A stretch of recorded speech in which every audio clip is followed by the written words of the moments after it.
As Israeli forces and Hezbollah militants traded fire on Tuesday, civilians on both sides of the border sought shelter wherever they could. A technical institute in the Lebanese capital, Beirut, was converted into a shelter for those displaced. Rima Ali Shaheen told Reuters her family spent 16 hours on the road under bombardment to get here. It has caused anxiety for the kids. They're on edge. If they hear a door slammed, they would go crazy. It's a lot of pressure for grown-ups and children. They're exhausted and stressed. They could not sleep. There's no calmness or quiet. We hear news of bombardment here or there. It is very stressful for the kids. They're living through terrible conditions. An official from the Sidon municipality said the city had opened 14 schools to house around 3,000 displaced people seeking shelter, and that the numbers were climbing. This man told Reuters the situation was like garbage, a war of total destruction. Israel said it struck a Hezbollah-controlled area of Beirut for a second consecutive day after mounting a new wave of airstrikes on targets in Lebanon.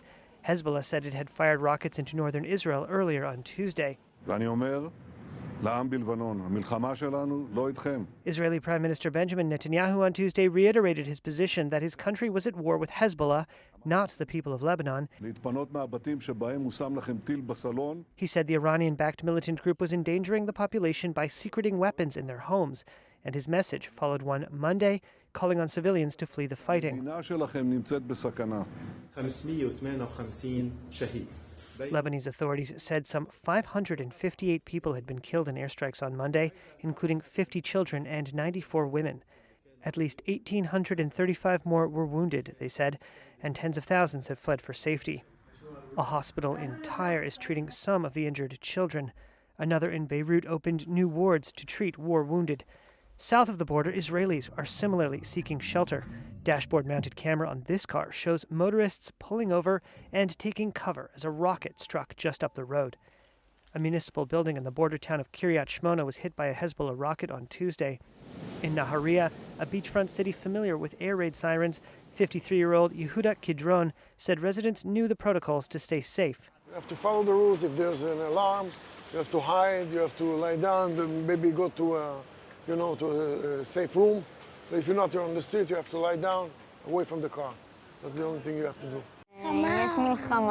Siblings Yonatan and Mia Shorek live in the Israeli city of Haifa.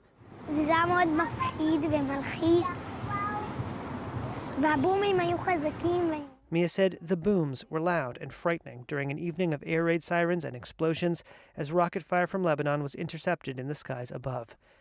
The Israel-Lebanon border has simmered with tension in parallel to the war in Gaza, tensions that have raised fears of an all-out war. The Israeli government has made securing the northern border a war priority, setting the stage for a long conflict, while Hezbollah has vowed it will not back down until a ceasefire is reached in Gaza.